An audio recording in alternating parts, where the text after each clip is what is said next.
Compassion by Thomas B. Nick hobbled into the AA meeting, shuffling his cane, serenely drunk again, lobotomized by Ripple.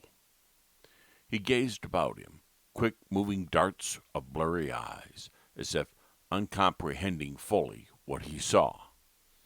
Stumbling, he found a seat, gratefully empty, and heavily sat, marrow-achingly tired.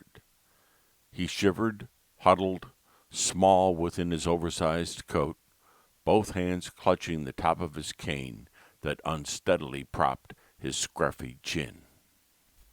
He stared with guilt, stared with isolation, stared with alienation, trying to focus some semblance of meaning out of the wet-brained fog of his gut-twisting, bowel-shaking, throat-burning wine belches, while forgotten spittle dribbled down the stubble of his scrubby beard into a mud-splotched coat.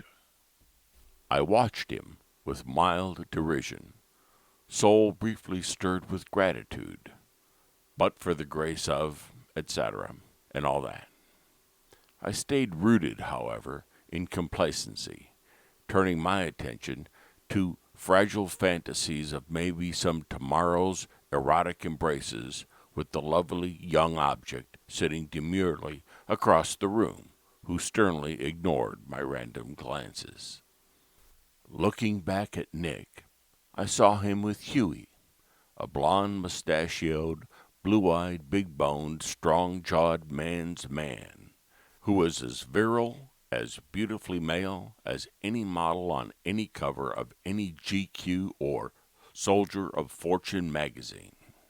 Huey was gently holding Nick, stroking him tenderly, assuring him, letting him just be him, and loving him so heart-simply.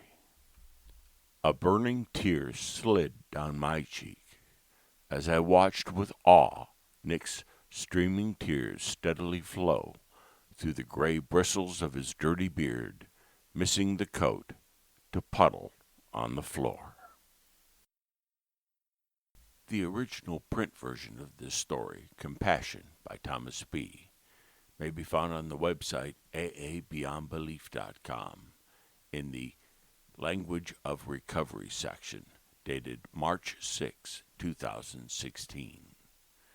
This audio version was produced on January 6, 2017. For many more articles and podcasts, visit our YouTube channel. Just search for AA Beyond Belief.